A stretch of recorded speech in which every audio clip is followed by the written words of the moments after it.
Hello বন্ধুরা, আপনারা যার ভিডিও দেখছেন আমি হচ্ছি মিস্টার প্রশান্ত। দেশ ও দেশের বাহির থেকে যারা আমার ভিডিও দেখেন, আশা করি আপনারা ভালো আছেন। আমি আজকে বের হয়েছি আমার বাগিনার জন্য একটা মোবাইল কেনার উদ্দেশ্যে। আর আমি এখন যাচ্ছি যমুনা ফিউচার পার্কে। এখন আমি কোয়েল ফ্লাইওভারে উঠবো, যেহেতু আমি যমুনা ফিউচার পার্কে যাব। তাই এখন আমাকে বাম পাশ দিয়ে ফ্লাইওভারে উঠতে হবে। এখন একটু জাম মনে হচ্ছে, এখানে যাত্রী নিচ্ছে তাই একটু জ্যামের মতো মনে হলো। আর আমি এখন ফ্লাইওভারে উঠে গেলাম। আর আমি এখন যাচ্ছি যমুনা ফিউচার পার্কে।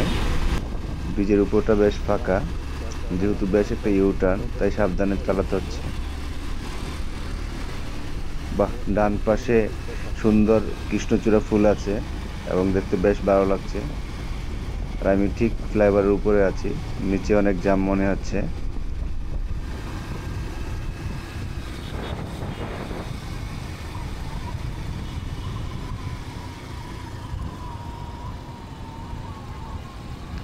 আমি যতবারই এদিক দিয়ে আসি, এই নামার পরে এই পাশটা দিয়ে জ্যাম থাকে।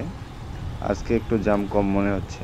আমি এখন বাঁ পাশ দিয়ে চলে যাব, আর ডান পাশ দিয়ে চলে গেছে বনানী, মহাখালী। আমি এখন বাম পাশ দিয়ে যাচ্ছি।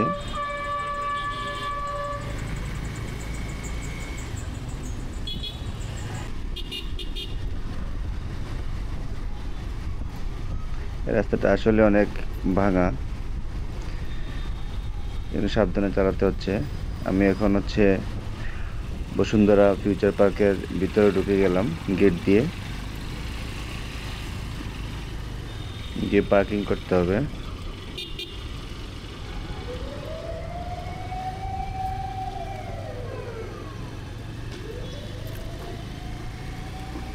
আর যারা আমার এই ভিডিও দেখছেন দেশ ও দেশের বাইরে থেকে, অবশ্যই আমার এই চ্যানেলটা সাবস্ক্রাইব করে পাশে থাকবেন।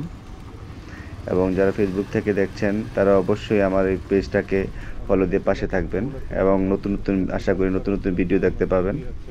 এবং কমেন্ট বক্সে লিখে জানাবেন ভিডিওটি কেমন হয়েছে। আমরা সেই যমুনা ফিউচার পার্কে চলে আসছি। এখানে অনেকে সেলফি তুলছেন, সেলফি নিয়ে সবাই ব্যস্ত। বাইকের পার্কিংটা বেশ পিছনে, যার কারণে আমাকে বাম পাশে লেন ধরে যেতে হচ্ছে। কি ঠান্ডা! Don't drop on left lane. You should continue the right.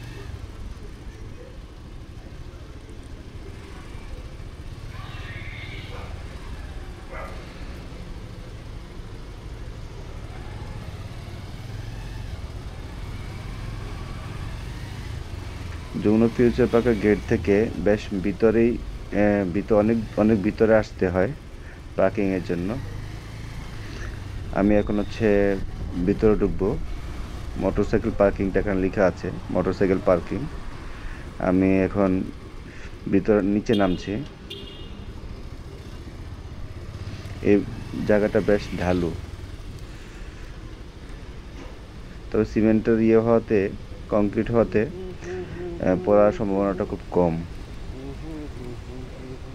যেটা দেখা যায় আমার অফিসে, আমি অফিসে যখন যাই তখন এটা টাইলস করা দেখে অনেক সময় আমাদের অফিস থেকে অনেকেই নামার সময় পড়ে যায়। বিশাল বড় পার্কিং, এখানে প্রচুর পার্কিং আছে, এখানে অনেক বাইক আছে। এবং এখানে যে জিনিসটা হয়, আপনি 60 টাকা দিয়ে সারাদিনের জন্য একবারে রেখে দিতে পারবেন। অন্যান্য যেমন যেটা হয়, প্রথমে 30 টাকা, তারপর ঘন্টা প্রতি আবার 10 টাকা করে দিতে হয়। এখানে সেই সিস্টেম নেই, এখানে একবারে আপনি 60 টাকা দিবেন সারাদিনের জন্য।